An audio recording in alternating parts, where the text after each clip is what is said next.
Another story about John, where John was very instrumental in the demise of one of his brothers. Well, the Chicago incident, it was a little blurry on my part because I was highly intoxicated at the time. But my recollection is that Brother John was my guardian angel, and apparently he failed miserably.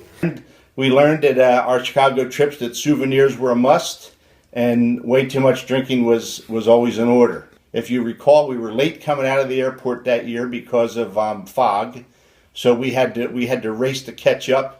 And I think we still have a Wrigley Park record of 4 16-ounce beers in the first inning, which set us all on our way.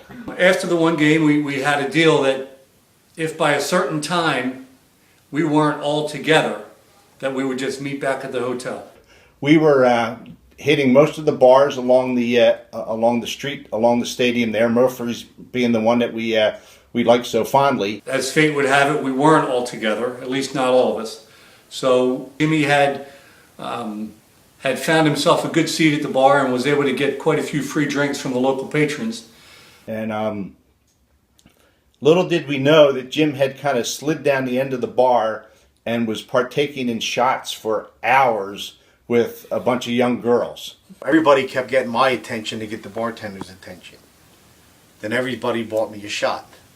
Quite a few Rumpelmans, I think, was the drink that Jimmy fancied back then.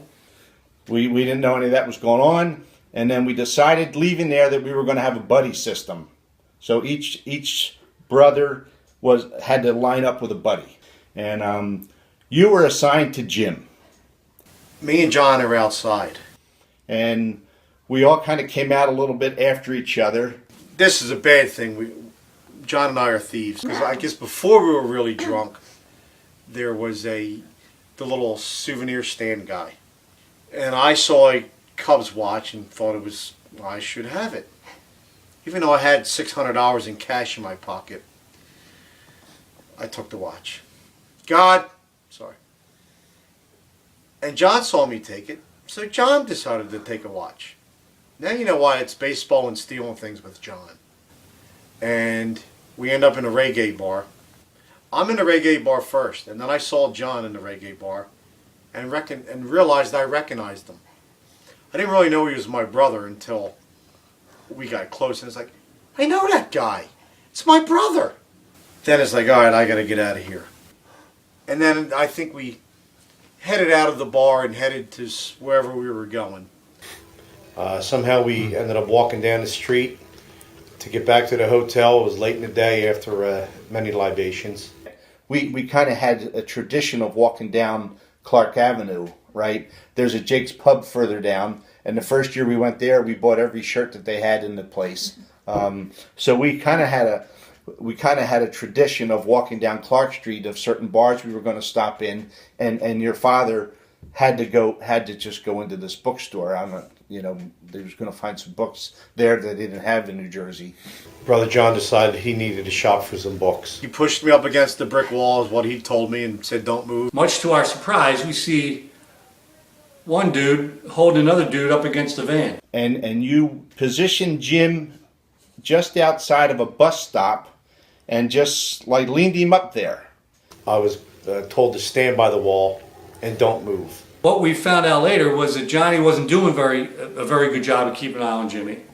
And as we were walking down the street, we saw something free fall into the street. I fell over and smashed my head and face on the concrete. Little did we know it was Jim. I'm always in the middle of these arguments or fights or whatever. I don't know why. I'm a church-going fellow. We come to find out that Jimmy has taken a fall while under John's watch. As you remember from the Baltimore story, he didn't, take very good care of me that day either. Then he came out to get me, and he was trying to carry a dead drunk person through Chicago. We were maybe 10 feet back, and we didn't know it was Jim, but we just saw a body go, and we got there and we fished him out of the curb. I remember him being thoroughly shocked that Jim fell, and I think he probably had to carry him to the pole where he leaned him up, because I think that's what his response was. I had him leaned up really good.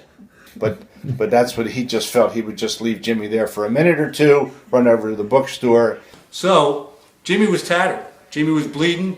He was befuddled. He had what we know today as concussion-like symptoms.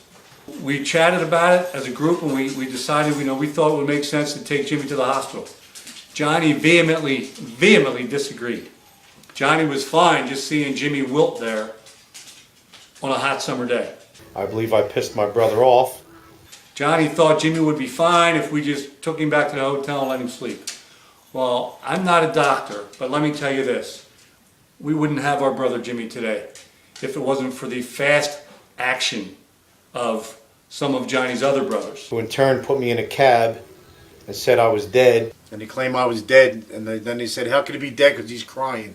Jim looked like he was hurt pretty bad, so Stevie was right behind me. We threw him in a cab and off to the hospital we went to try to get Jim taken care of. It was pretty funny. When we got there, they had Jim in the hospital. Jim was laying on a gurney, kind of out of it.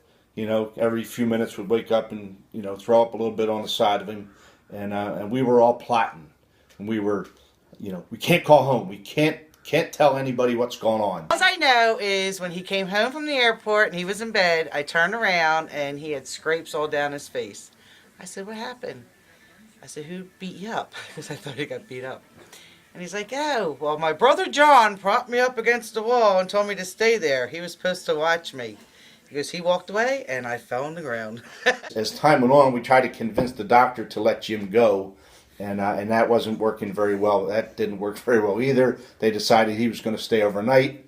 When we knew there was nothing else we could do for Jim that night, we left and went to the bar next to the hotel. And then early the next morning, we reconvened and went back and decided to we signed Jim out, and we took him to the White Sox game. Johnny, my guardian angel, failed miserably.